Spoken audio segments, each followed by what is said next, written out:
नमस्कार, आप देख रहे हैं न्यूज 9 भारत और मैं हूं आपके साथ अशोक चौहान। देश और दुनिया की तमाम खबरों पर आइए डालते हैं एक नजर। दिल्ली के मुकुंदपुर में दूसरी शादी करने के बाद युवक ने पहली पत्नी की हत्या को दिया अंजाम। पुलिस मामले की जांच में जुटी। बाबू जगजीवन राम अस्पताल में हो रहा है पोस्टमार्टम। गुड़िया देवी नाम की महिला की शादी मुकुंदपुर के रहने वाले संजय यादव से हुई थी।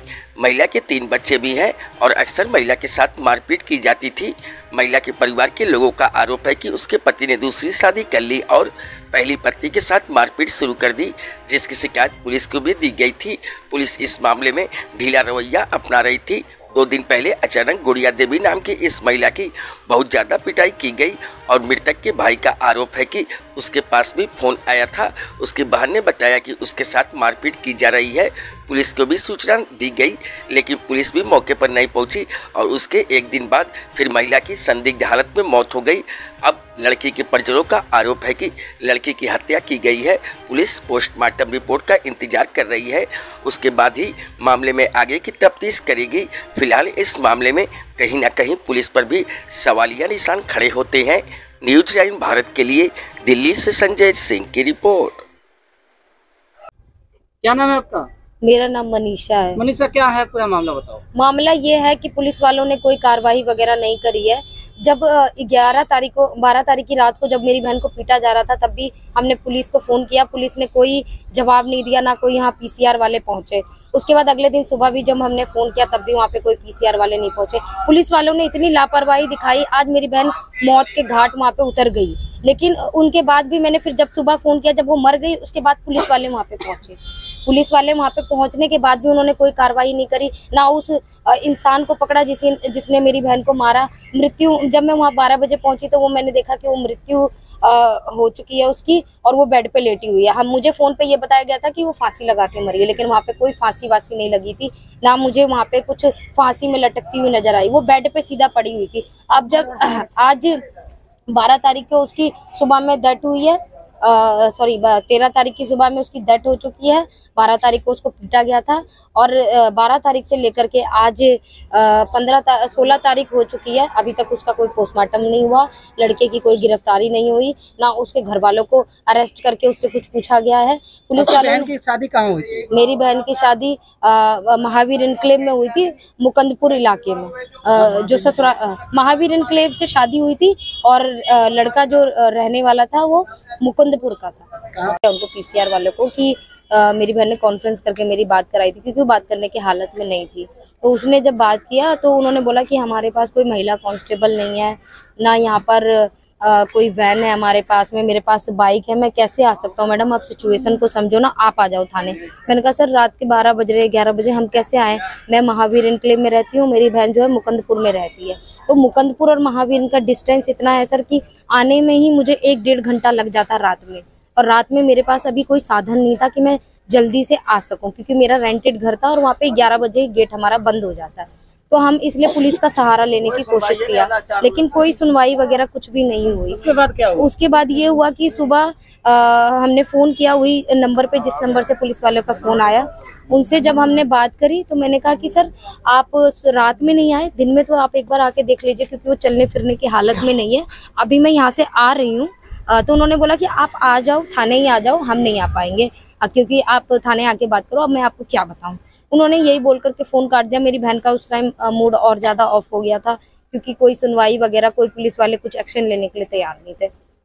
उसके बाद ये हुआ कि सुबह मेरी ना 10:51 में मेरी बहन से बात हुई और 11:17 पे उसके पड़ोस का फोन आया कि आपकी बहन की डेथ हो गई है, फांसी लगा के उसने मर गई है। जब मैं वहाँ पे मौके वारदात पे जब मैं वहाँ पहुंची तो मैंने उसको देखा, बेड पे वो पड़ी हुई थी और उसके ऊपर से कंबल लिटाया गया था, ना कोई फांसी लगाई हुई थी, ना कोई कुछ था। और उस समय जब ये हादसा हुआ था तब उसका हस्बैंड वहीं पे था जब ये हादसा हुआ था, लेकिन वो मेरे को फोन करके बोल रहा था रास्ते में कि तू कहाँ है, कहाँ रह गई। उसको मैंने बोला भी कि तूने मेरी बहन को मारा है जान से और तू वहीं रुक, मैं आ रही हूँ। तो वो उतने ही देर में मैंने पीसीआर नंबर पे 112 नंबर पे कॉल किया। मैंने उनको बोला कि रात को आप गए नहीं, अब दिन में, अब मेरी बहन मर गई है तो इसका क्या इलाज है, आप बताइए ना क्या कर सकते हैं। तो उन्होंने बोला ठीक है मैं आता हूँ। मैंने एड्रेस वगैरह दिया तो फिर वहां से वो पीछे से पुलिस वाले वहां पहुंचे पूरे टीम के साथ में। लेकिन उस टाइम संजय वहीं पे था, लेकिन पुलिस वालों ने कोई गिरफ्तारी वगैरह कुछ भी नहीं करी और उसको वहां से भगा दिया गया। और उसी टाइम के बाद उन्होंने अपना नंबर बंद कर लिया और उस लड़की का भी नंबर बंद हो गया जिस लड़की से मेरे संजय का नाजायज संबंध था, प्रीति के साथ में। वो प्रीति के साथ प्रीति ने बताया था मेरी बहन को कि वो पिछले 3 सालों से उसके साथ शादी के रिलेशन में रह रही है और वो पहले गांव में रहती थी। 6 महीना पहले उसको दिल्ली लाया गया था। दिल्ली में उसको रखा गया था, आदर्श नगर किसी यहाँ एरिया में उसको रखा गया था। फ्लैट दे करके संजय ने रखा हुआ था। रखने के बाद मेरी बहन ने एक दिन पता लगाया किसी से कि वो लड़की रहती कहाँ है और उसको पार्ट 2 में गली नंबर 15 मकान नंबर 3 में वो रहने वाला था। और उसकी जो घर वाले थे वो काफी टाइम से उसको बहुत ज्यादा पीड़ित कर रहे थे, घरेलू हिंसा कर रहे थे उसके साथ में। काफी ज्यादा वो परेशान थी, काफी डिप्रेशन में थी, डिप्रेशन की दवाइयां भी खा रही थी वो काफी टाइम से। और उसको जब ये चीज पता चला था कि उसके हस्बैंड के एक नाजायज संबंध भी है और उसने शादी करके किसी लड़की को भी रखा हुआ है, उस बात से वो और ज्यादा परेशान थी। फिर भी वो 3 बच्चों के साथ उसके घर में रहना चाहती थी। हमने पुलिस में भी कंप्लेंट करी थी, लेकिन उसमें भी काउंसलिंग करके छोड़ दिया गया था, कोई कार्रवाई वगैरह नहीं करी। आपकी बहन की शादी कब हुई थी? मेरी बहन की शादी 2010 में 15 मई को हुई थी और आज उसकी शादी को पूरे 14 साल हो चुके हैं और उसके 3 बच्चे हैं। आज बच्चों का फ्यूचर भी खराब हो चुका है। मेरी बहन भी इस दुनिया में नहीं रही है और कोई कार्रवाई भी नहीं की गई है। क्या नाम है? रितेश कुमार। रितेश, क्या पूरा मामला है? सर, मेरी सिस्टर गुड़िया देवी का नाम है। मेरी सिस्टर का नाम गुड़िया देवी है। 11 तारीख के मतलब कि पहले में पता चला था कि 10 तारीख को हमें पता चला कि उसने दूसरी शादी कर रखी है। हमने केस दर्ज करवा दिया था। तो उसके बाद 11 तारीख को हमारे डाबी थाने में आके उन्होंने समझौता करवा के लड़की को ले गई और उसके बाद 12 तारीख को रात में उसे मारा पीटा गया था इस संजय के द्वारा। तो हमने ये 112 नंबर पे कॉल किया भसलवा डेयरी थाने के पास। तो उन्होंने बोला कि आधे घंटे में हम अपनी टीम भेज रहे हैं, उन्होंने लेकिन कोई टीम नहीं भेजी। हमने फिर दोबारा 11:30 बजे कॉल किया तो इन्होंने बोला हमारे पास कोई साधन नहीं, हम नहीं आ सकते, आप आइए। तो उसके बाद उसने फ़ोन काट दिया। उसके बाद हमें सुबह हमारी बहन ने सिस्टर ने कॉल किया 10:51 पर कि मैं ठीक हूँ, तुम सब टेंशन मत लो, हम ठीक हैं। उसके बाद 11:17 पे हमें कॉल आया कि आपकी सिस्टर खत्म हो चुकी है फांसी लगा के।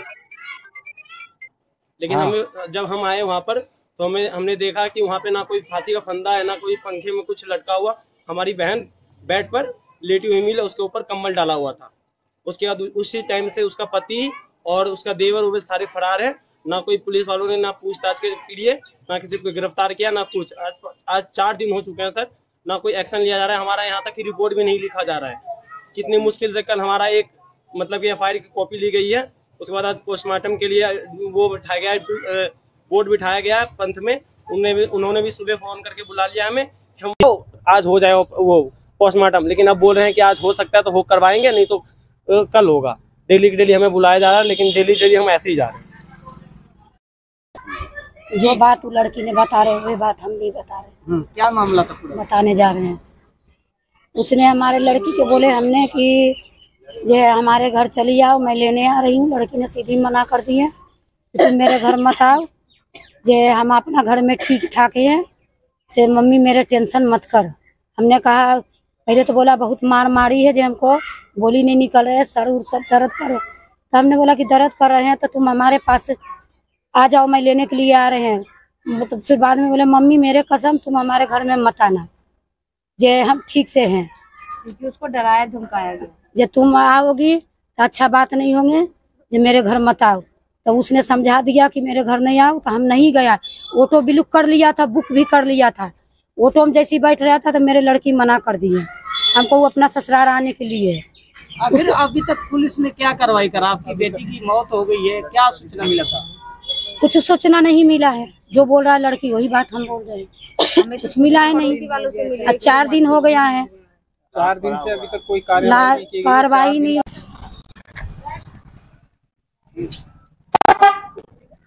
यहाँ खबरों का सिलसिला कभी नहीं थमता। सिर्फ और सिर्फ बने रहिए न्यूज़ 9 भारत पर। अब चाहूंगा इजाजत, नमस्कार।